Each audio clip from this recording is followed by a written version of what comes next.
ناظرین آداب، مورخہ 9 جون 2023 مطابق 19 ذی القعدہ 1444 ہجری کے اودنامہ 22 ایڈیشن میں آپ کا خیر مقدم ہے۔ پیش خدمت ہے اودنامہ میں شائع خاص خبروں کی تلخیص۔ کرناٹک اور ملک کی کچھ دیگر ریاستوں میں طالبات کے حجاب پہننے پر پابندی کا تنازعہ ابھی ختم نہیں ہوا ہے اور اب سری نگر میں بھی ایک اسکول نے حجاب پر سخت پابندی لگا دی ہے۔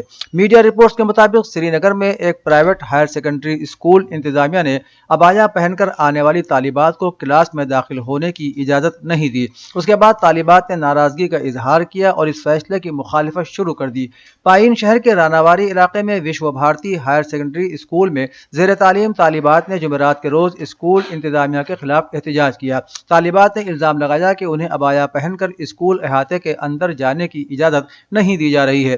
وہیں جموں کشمیر ایجوکیشن محکمے کے پرنسپل سیکریٹری آلوک کمار نے واضح کیا ہے کہ یونین ٹیریٹری میں حجاب یا عبایا پر کوئی پابندی عائد نہیں ہے۔ اسکول کی پرنسپل نے اس حوالے سے کوئی آرڈر بھی نہیں نکالا ہے۔ آلوک کمار کا کہنا تھا کہ وردی کے اوپر طالبات جو بھی پہنے انہیں اس کی پوری اجازت ہے۔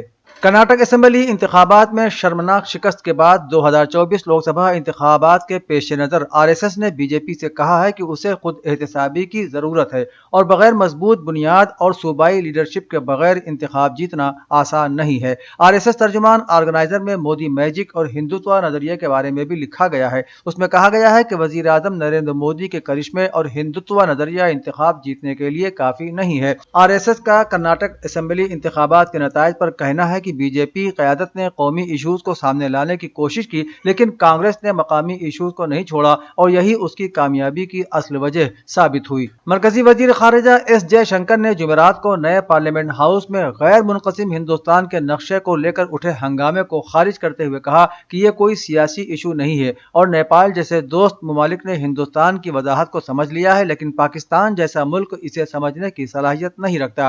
اس سوال پر کہ کیا وضاحت نیپال جیسے دوست ممالک اور پاکستان جیسے ممالک کے لیے یکساں نہیں ہے، جے شنکر نے چٹکی لیتے ہوئے کہا کہ مجھے نہیں لگتا کہ یہ کوئی سیاسی ایشو ہے، دوست ممالک نے اسے سمجھا ہے، پاکستان کے پاس سمجھنے کی صلاحیت نہیں ہے۔ وزیر خارجہ ایس جے شنکر نے جمعرات کو کہا کہ پاکستان اور چین کے بارے میں ملک کی سوچ بہت واضح اور فیصلہ کن ہے اور وزیر اعظم نریندر مودی نے اس سوچ کو اپنی خارجہ پالیسی میں شامل کیا ہے۔ اتر پردیش میں تیز گرمی اور لو کے حالات کو دیکھتے ہوئے سبھی سرکاری اسکولوں میں گرمی کی چھٹیوں کو 15 جون سے بڑھا کر 26 جون تک کر دیا گیا ہے۔ حالانکہ 21 جون کو عالمی یوم یوگا کے موقع پر تمام اسکول کھولے جائیں گے اور یوگ کے ساتھ ہی طلبہ میں مٹھائیاں اور پھل تقسیم کیے جائیں گے۔ حال ہی میں ایک اعلیٰ سطحی میٹنگ میں وزیر اعلیٰ یوگی آدتیہ ناتھ نے تیز دھوپ اور لو کے شبہ کے پیش نظر بچوں کی صحت کو ملحوظ رکھتے ہوئے سرکاری اسکولوں میں گرمیوں کی تعطیل بڑھانے کی ہدایت دی ہے۔ جب سے آر بی آئی نے 2000 روپے کے نوٹ کو بند کرنے کا اعلان کیا ہے تبھی سے لوگوں کے ذہن میں یہ سوال بھی گردش کر رہا ہے کہ کیا آنے والے دنوں میں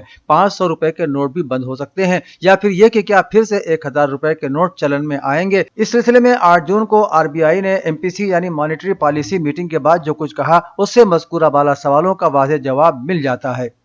میٹنگ کے بعد آر بی آئی نے بتایا کہ 500 کے نوٹوں کو بند نہیں کیا جائے گا اور نہ ہی بند ہوئے 1000 روپے کے نوٹ کی چھپائی دوبارہ شروع ہوگی۔ آر بی آئی کا کہنا ہے کہ عوام کو گھبرانے کی ضرورت نہیں ہے۔ ریپبلکن پارٹی آف انڈیا کے صدر اور مرکزی وزیر رام داس اٹھاولے نے لوک سبھا انتخابات کے لیے اپوزیشن کے متحد ہونے کی کوششوں پر طنز کرتے ہوئے کہا کہ اپوزیشن وزیر اعلیٰ یوگی اور وزیر اعظم مودی کی مقبولیت سے خوفزدہ ہے۔ انہوں نے کہا کہ مودی اور یوگی کو ہرانا اپوزیشن کے لیے بچوں کا کھیل نہیں ہے۔ آر پی آئی صدر نے کہا کہ بی ایس پی اور مایاوتی تقریباً ختم ہو چکی ہیں، ان کے بڑے لیڈر بی جے پی میں چلے گئے ہیں یا پھر کسی دوسری پارٹی میں شامل ہو گئے ہیں۔ انہوں نے الزام لگایا کہ چودھری چرن سنگھ حکومت میں ان کے پاس ہاتھی کا انتخابی نشان تھا جسے بعد میں بی ایس پی نے ہتھیا لیا۔ انہوں نے کہا کہ بی ایس پی نے ہمارا ہاتھی چھین لیا ہے اور ہم اپنا ہاتھی واپس لیں گے۔ اتر پردیش کی راجدھانی لکھنؤ میں عدالتی احاطے میں شاطر بدماش سنجیو جیوا پر حملے کے دوران ہوئی گولی باری میں زخمی معصوم بچی اور سپاہی سے ملنے وزیر اعلیٰ یوگی آدتیہ ناتھ اسپتال پہنچے اور ڈاکٹروں کو بہتر علاج کی ہدایت دی۔ انہوں نے وہاں موجود ڈاکٹروں سے زخمیوں کے صحت کی جانکاری حاصل کی اور بہتر طبی سہولیات دستیاب کرانے کی ہدایت دی۔ اس دوران پرنسپل سیکریٹری داخلہ سنجے پرساد سمیت دیگر سینئر افسران موجود تھے۔ پولیس ذرائع سے ملی جانکاری کے مطابق قتل کے ملزم وجے یادو نے پولیس پوچھ گچھ میں قتل کے مقصد کے بارے میں ابھی تک کچھ صاف نہیں کیا ہے۔ واقعے کا سخت نوٹس لیتے ہوئے یوگی آدتیہ ناتھ نے جانچ کے لیے SIT تشکیل کرنے کا فیصلہ کیا ہے۔ دارالعلوم ندوۃ العلماء کے قریب شباب الاسلام کی عمارت کی پہلی منزل میں بیرونی کتابوں کا عظیم مرکز المتبحر للکتب العربیہ والاسلامیہ کی جانب سے 10 روزہ کتاب میلے کا انعقاد کیا گیا ہے، جس میں شائقین کتب اور طلباء کے لیے مختلف نادر اور نایاب بیرونی کتابیں مناسب اور رعایتی قیمتوں پر دستیاب ہیں۔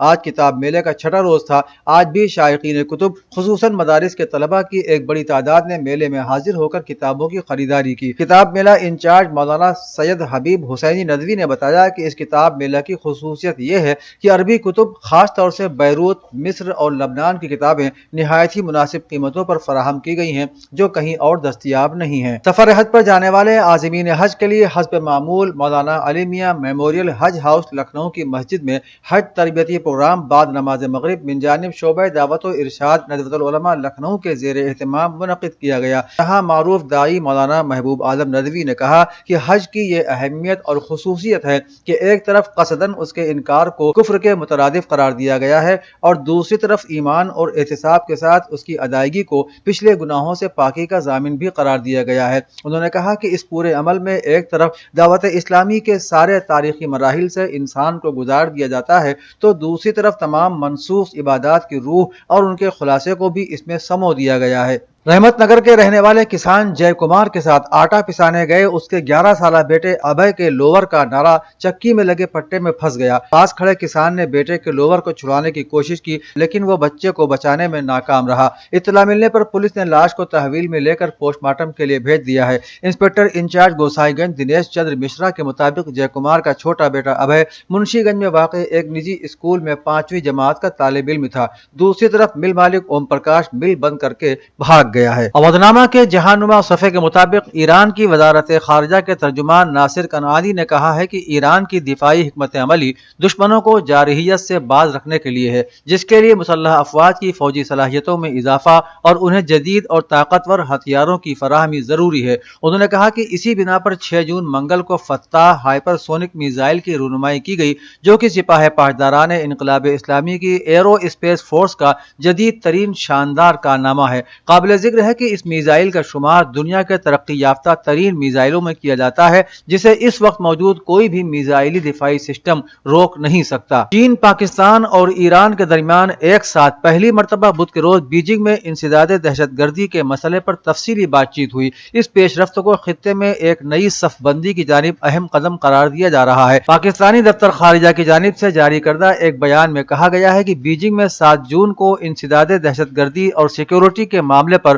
ڈائریکٹرز جنرل کی سطح پر پاکستان، چین اور ایران کی پہلی سہ فریقی مشاورتی میٹنگ ہوئی۔ تینوں ملکوں کے ڈیلیگیٹس نے خطے میں سیکیورٹی کی صورتحال اور بالخصوص دہشت گردی سے لاحق خطرات پر تفصیلی تبادلہ خیال کیا۔ 1 ماہ بعد جیل سے رہا ہونے کے بعد پاکستان تحریک انصاف کے وائس چیئرمین شاہ محمود قریشی نے عمران خان سے زمان پارک میں ملاقات کی، لیکن وہ ملاقات کے بعد صحافیوں کے سوالوں کا جواب دیے بغیر ہی روانہ ہو گئے۔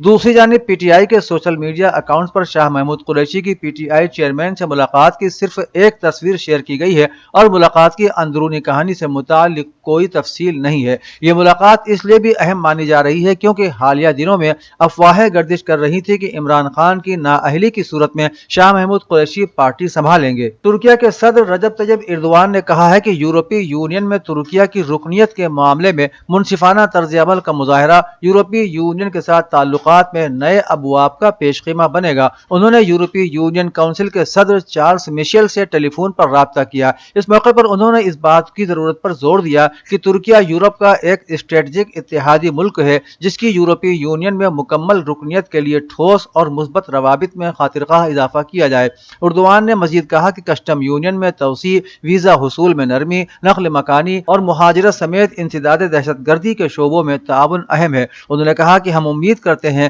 کہ یورپی یونین مکمل رکنیت کے معاملے میں ترکی ترکیہ کے ساتھ منصفانہ طرز عمل اپنائے گی۔ امریکہ کے دورے پر موجود برطانوی وزیر اعظم رشی سنیک نے امریکی ایوان نمائندگان کے اسپیکر کیون میکارتھی سے ملاقات کی ہے۔ سنیک نے واشنگٹن کے دورے کے دوران اسپیکر کیون میکارتھی اور دیگر کانگریس ارکان سے بھی ملاقات کی۔ میکارتھی نے ملاقات سے پہلے ایک بیان میں کہا کہ امریکہ اور برطانیہ کے درمیان تاریخی تعلقات قائم ہیں جن میں مزید فروغ عالمی امن میں مزید معاونت کا باعث بنے گا۔ برطانوی وزیر اعظم نے بھی اس دورے پر خوشی کا اظہار کرتے ہوئے کہا کہ اس دورے کے دوران ہمارے مذاکرات کا موضوع معیشت سمیت دو طرفہ تعلقات میں فروغ ہے۔ اودھ نامہ میں شائع مضامین کو مکمل طور پر پڑھنے کے لیے اودھ نامہ کی ویب سائٹ www.awadhnama.com پر وزٹ کریں اور ای پیپر پر کلک کریں۔